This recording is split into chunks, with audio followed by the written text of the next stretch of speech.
Hello, and welcome to the Tabletop Optimist. My name is Tim. Today, I would like to discuss Daggerheart's mechanics for downtime. Everyone needs rest, from the most powerful level 10s to the newest level 1s. And here, I'll be telling you how they work and what they accomplish. If you like the downtime mechanics, please leave a like. And if you want to learn more about Daggerheart, make sure to subscribe to the channel, so I'll be covering this game as much as I can. Also, I wanted to give a special mention to Twin Steel for requesting this video, as it is one of the things I like most about Daggerheart's mechanics. So I'm very happy to fulfill this request. As I just said, the downtime mechanics was one of the features of this game that I enjoy the most. As all GMs and DMs know, thinking about how to handle a short and long rest can be very complex. You want the characters to have enough to do, but you don't want it to seem like you are throwing random events at them to keep them entertained. It needs to feel right and belong in the world that they are in. First off, what is downtime? Downtime is when your characters take a break from exploring to sit, rest, and reflect about the day's events. Mechanically, it means they are taking either a short rest, which is typically an hour, or a long rest that can span over the course of a few hours. If a short rest is interrupted, they don't gain the benefits. If a long rest is interrupted, they gain the benefits of a short rest. Players can take 3 short rests before they need to take a long rest. Also, all of this can be found on pages 105 and 181 of the Daggerheart Core Rulebook. So feel free to follow along as I discuss this. In order to accurately break this down, let's break down downtime to the 2 categories discussed before. I will first go over short rests. A short rest is only an hour, so you will not accomplish as much as you would during a long rest, but this is what you can accomplish. You can pick 2 of these 4 options. First is tend to your wounds. Throughout the day, your character can succumb to any type of damage, whether it be physical or magical. So you'll need to patch yourself up to continue on your day. When you choose this option, you roll 1d4 plus your current tier. Tiers are simply 4 groupings of levels throughout the game. First level is tier 1. Levels 2 through 4 is tier 2. Levels 5 through 7 is tier 3. And levels 8 through 10 is tier 4.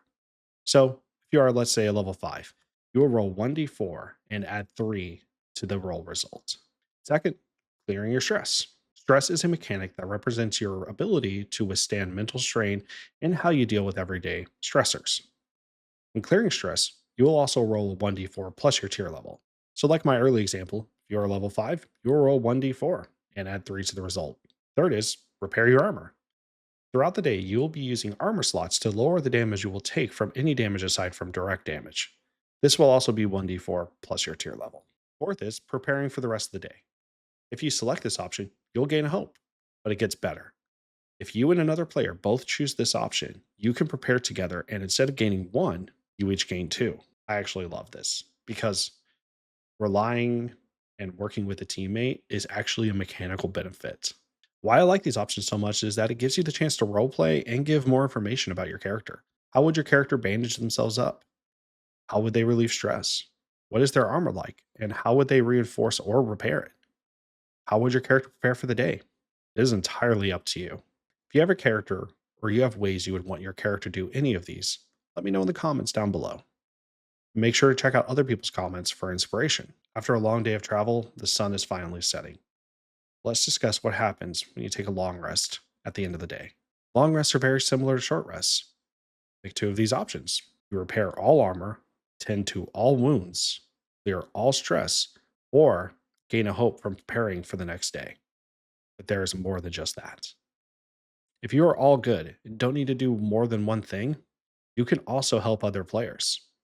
Let's say you didn't have a rough day and you just want to clear any stress accumulated. If you have a fellow player that's a little bit more worse for wear than you can assist your teammate by helping them by bandaging them up or assist in repairing their armor, since you can pick 2 options and you only used 1.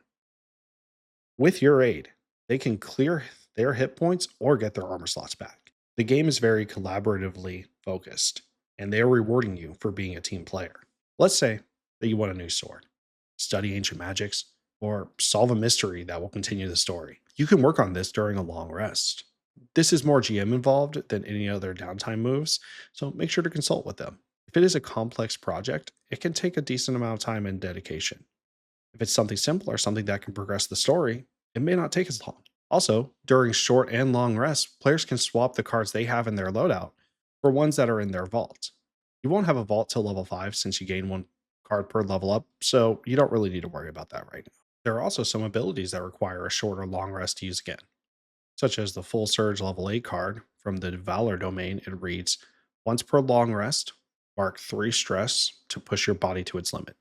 Gain a +2 bonus to all of your character traits until your next rest. So make sure to read the cards fully to ensure that you are not using a card without knowing how often you can use it. There are some subclasses that can enhance the benefits of downtime, such as the Wordsmith Bard specialization card, known as the Eloquent card.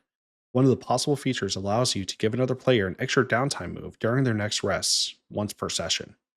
So they can choose 3, but notice it says once per session. Once per session is as it sounds.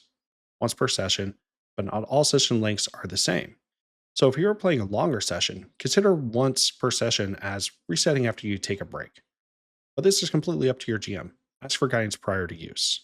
Before I continue the next class, I do want to mention that a specialization class is an upgraded subclass card that you can choose to receive at the levels in the tier 3 and 4 categories. At level 1, you get your foundation card. If you choose to upgrade at tier 3, you get a specialization card. If you choose to upgrade for the first time at tier 4, you will get that specialization card. But if you get the specialization card at tier 3 and opt for another subclass upgrade card at tier 4, you get the mastery card. Okay, sorry, just wanted to say that. Got a little distracted, but let's get back to downtime. When the Beastbound Ranger chooses the downtime move, clear stress, their animal companion also clears that same number of stress. When a Call of the Slayer receives their mastery card, they can instruct their party in what is known as martial preparation. If they choose this, you instruct and train with your party, and everyone who joins gains a d6 Slayer die that can be used to either boost your attack or boost your damage. Classes aren't the only ones that could benefit downtime. If you choose the Elf Ancestry, you drop into a trance during a rest, you can select an additional downtime move. Now I know what you're thinking. That's a lot of benefits for the players. They aren't the only ones who benefit from downtime. GMs do as well. Even though the players are resting, that does not mean the world stops with them. There are whole lives out there being lived and threats they could face. During the short rest, the GM also gains 1d4 fear. But during a long rest, GM gains 1d4 fear plus how many players you have at the table. So, right now, I'm currently playing at a table with 4 players. So that means during a long rest, I gain 1d4 plus 4 fear. That's a lot of fear. There are also mechanics for extended periods of downtime. During that time, you can ask the players what they want to do. And for each PC that wants to do something during that extended downtime event, you gain 1d6 per player of fear during that time period. There are also a few items and weapons that can be found around the world that can assist with downtime. One of the ones I kind of like the most is a premium bedroll that automatically clears 1 stress. As you and I both know, there is almost nothing better for stress than a comfy bed. There are also a variety of recipes for potions that can be crafted during downtime if you have like an extra downtime move. There's also a potion called the Potion of Stability that lets you choose an additional downtime move. Resting is very important, whether you're in the game or out of it. We all need to make sure we get adequate rest, relaxation, and enough water so we can fight life's everyday battles. Remember, when you're taking care of your character, you need to take care of yourself as well. Hopefully, after this video, you can continue to do what you do to relax. And like I've said before, thank you for watching. Keep that glass half full and have a great next game. See ya.